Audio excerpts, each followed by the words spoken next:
What's going on, guys? And thank you for tuning in to Fourth and Eight, Mississippi's first podcast that's centered around eight-man football in the state of Mississippi.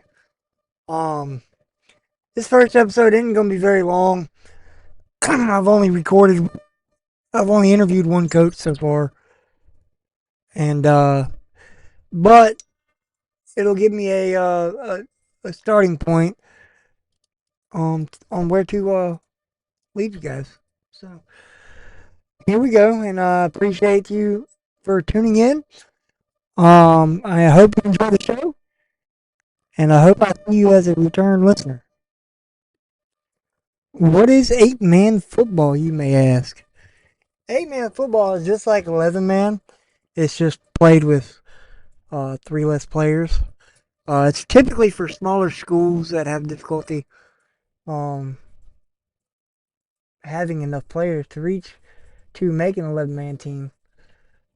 But um, it's very fun. I will say that I enjoyed my time as a CCA warrior playing 8 man and 11 man, but I really enjoyed 8 man football my senior year. It felt like we could connect as a team and just do what we love to do. We had a few new to the sport that wanted to play it, so it was easy. It was easier for them to catch on to the game with 8 man. Um, it's just one of those things that uh, it's easier, I guess you could say. Um, I have a list of in the state of Miss in MAIS.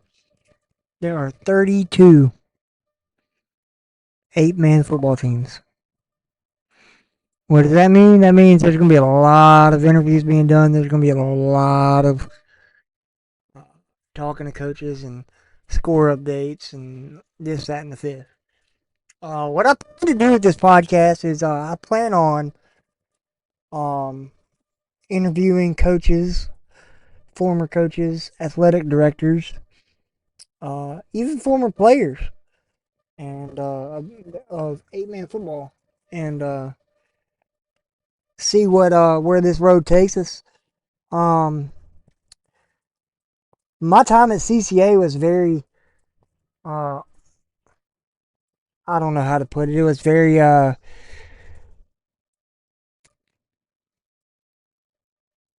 humbling, I guess you could say. I don't know. I went from when I first got to CCA, we were playing 11 man football. Um, and everybody was playing both sides of the ball. And then my senior year, we decided to go to 8 man, which was it was a change because not many 8 man teams have kickers, and not many 8 man teams have um, hunters or or even real kickoffs. They just usually do a split kick. So it was definitely a new perspective on the sport of football for me. Um, but this past week, I interviewed one of my former football coaches from my time at CCA. He uh he coached me when it was 11 man football, but he also created the playbook and play scheme for Mount Salis's first 8 man football team. So he knows the ins and outs of 8 man football. He knows the ins and outs of football, period, because he played it growing up. It's a sport he loves. It's a sport I love. And that's another reason, I decided to do this podcast. Is it's just a sport I love. So without further ado, I will put in his interview, or here's the interview with Coach Sprayberry. Um, and then once this interview is done, I'll touch some points that we went over in his interview, and I'll even make some points of my own. Oh yeah, for sure, man. Um, so the first question I have is, what is your view of 8 man football? What is my view of 8-man football? Yeah, Well, um, I think I think it works for smaller schools. I think it brings faster people into football, and I think it is an offensive, more of an offensive minded league than a defensive minded league. right. Um, what are your pros and cons of 8-man? So, like I said, the pros were that there were a lot of offense. When I coached at Mount Salus, I had a couple of kids. I think my running back and one of my quarterbacks, and then yeah, actually two of my quarterbacks and one of my running backs and a wide receiver that were in the paper, just for the offensive numbers they had during games. I mean, it was crazy. We had one guy that I think he ran for over 200 yards. I think he threw. We had one quarterback that threw for over 500 yards, and they got the spotlights. I mean, there was definitely a lot of offense, that could happen in 8-man football. Defensively, we had issues. Now, obviously, it kind of we had a younger kid. We had younger kids playing for us at the time. It was their first time to ever play. A lot of them their first time to ever play football, and so we're teaching them something, a game that I grew up playing and played in high school. And we played 11-man obviously, and then having to transition from the 8-man to 11-man is definitely it was a challenge, but it was a lot of fun. But there wasn't a whole lot of defense. We found out that most games kind of were basically were shootouts, if that makes sense. Right. Um, Now, during your time as a coach at CCA, did you ever think that it should have been 8-man from the beginning? Yeah, so that would have been easier.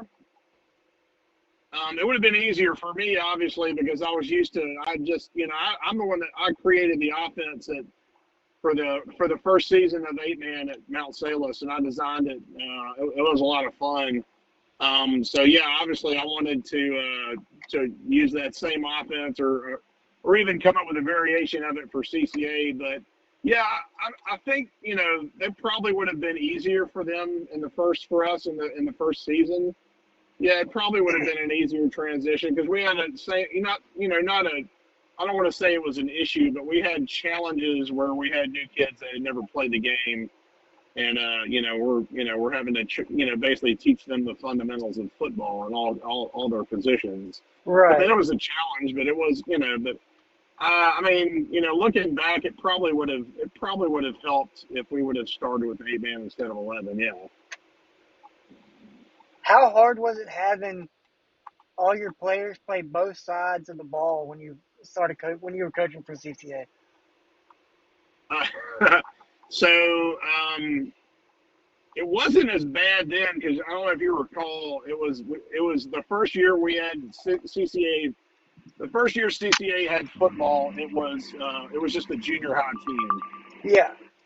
so it wasn't you know it wasn't that bad. The quarters weren't as long. We didn't have too much to worry about as far as the players going both ways. I mean, yes, it is a challenge to do that for sure. But I mean, I feel like the players that we had, and I know you were one of them. Like we had good players that adapted pretty quickly, and I felt like they were pretty tough, so they could, it wasn't too much of a challenge. I mean, it was difficult, but it wasn't, we got through it. Right.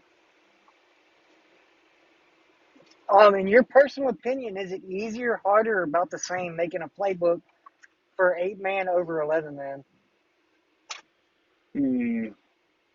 I don't know that it was harder necessarily. It's just different because there's different rules, and honestly, it's been a long time since I've watched an 8-man football game or kind of reviewed the rules of all the things. But I mean, I would say you could definitely be just as creative for 8-man as you could with 11-man football. I mean, Yeah. the creativity was kind of off the charts. We did a lot of we did a lot of fun things. We did a lot of direct quarterback snaps, and we did a lot of trick plays and stuff like that. We just crazy formations.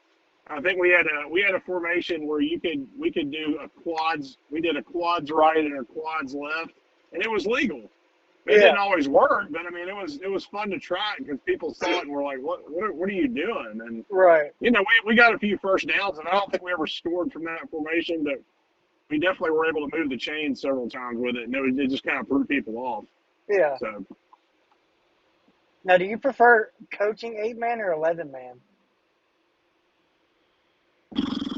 probably 11 man because that's what I grew up on. That's what I was used to. But I mean, 8 man, like I said, 8 man football wasn't like I said, it was an adjustment. But like I said, Yeah. it was a fun adjustment. I mean, like I said, if I could go back and do anything differently with the way we coached, I think we would probably spend more time working just with fundamentals than we did going over plays and drawing up plays and kind of, you know, I think we would spend more time just coaching the game itself. Like Right. would have probably benefited us a lot better. Hindsight 2020. Yeah. Um, Given that there's only like 32 8 man teams now in the state of Mississippi, in your personal opinion, do you think 8 man seasons should be longer or shorter?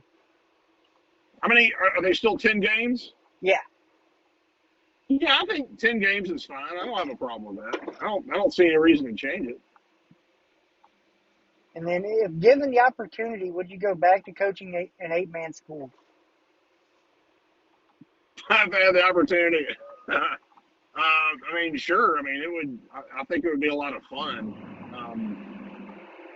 I just, I've kind of moved on from that part of my life. But my job requires me to do, a different style of coaching now. But I mean, but I think, given an opportunity, I think it would be a lot of fun.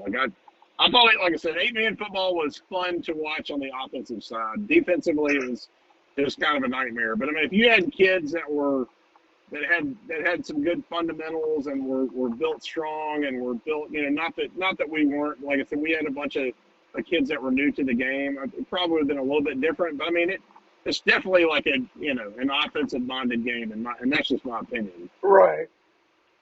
Um, One thing I was kind of shocked about when CCA made the transfer to 8 man is they don't really believe in having a kicker.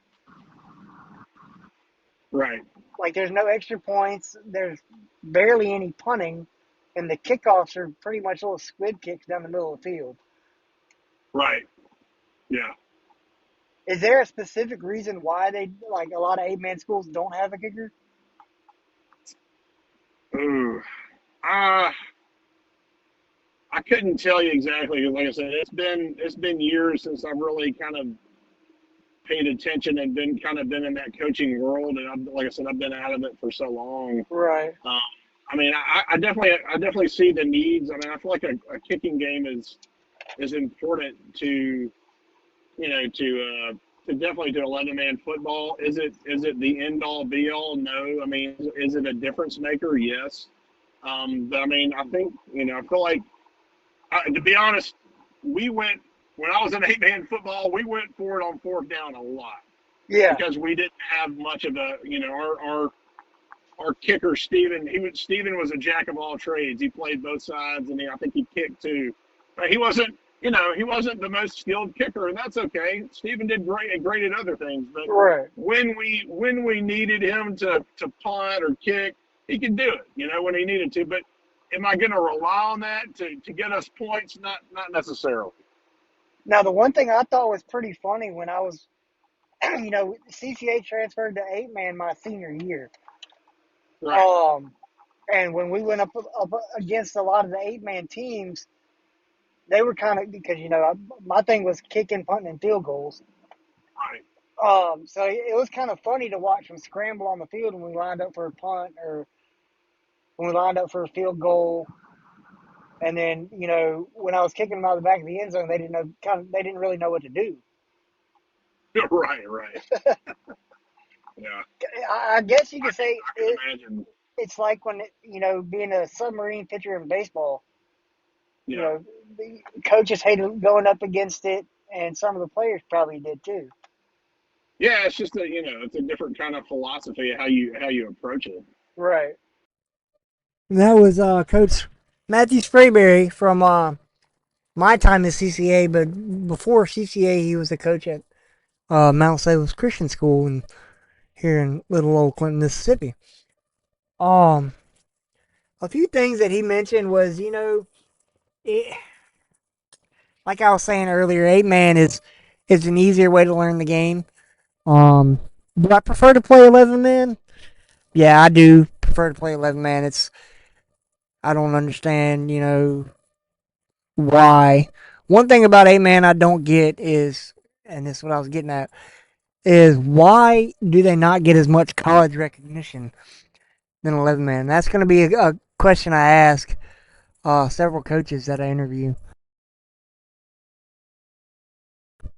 That's one thing I didn't ask Coach Sprayberry, and I meant to, and I'll probably do another interview with him later on, and see what he has to say about the recruiting from 8 man, 11 man over 8 man, and it's not, and what he has to say about it.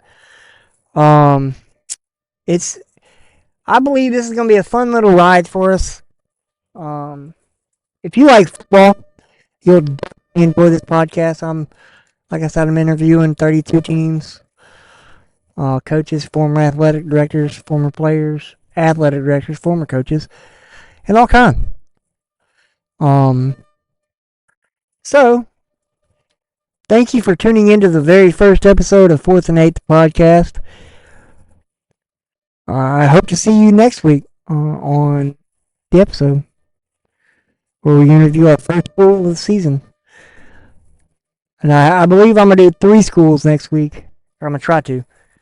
But we shall see where it goes. And I hope you stay tuned and enjoy the ride from here. Y'all have a great one.